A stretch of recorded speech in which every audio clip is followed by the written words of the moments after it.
Is my baked chicken recipe. First, I'm going to go ahead and start by cleaning my hands as well as my utensils. Now, I bought the large pack of chicken because I like a lot of chicken.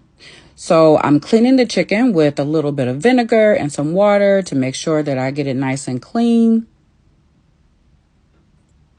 Then I'm going to remove all the feathers that I can see. I don't know about you, but I don't like no hair in my food, and that's what I call feathers, hair. Once I get all of the feathers off, I rinse it one more time just to make sure that I got off anything that I may have missed. Now it's time for the fun part. We're going to go ahead and fold those wings and get them in our pan nice and neat. So I start with the seasoning using adobo.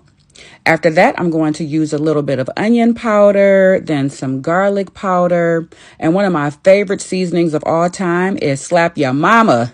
I think I just like saying that. It's a little spicy. Then we're going to add some pepper as well as some paprika. I'm then going to top with just a little bit of oil before I turn the chicken over to prevent it from sticking. Now, of course, whatever you do to the front, you have to do to the back. So I'm going to season the opposite side with the same seasonings. Once that's done, I rinse my hands, clean off everything, and then I'm going to pour a little bit of water around the perimeter of the pan so that the chicken can steam. I then top with a little bit of aluminum foil, set my temperature to 350 degrees, and cook for roughly 30 minutes. And of course, you should check just to make sure.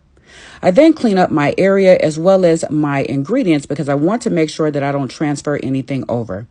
And once it's done, voila, the chicken is delicious, it's tender, and just look at that flavor.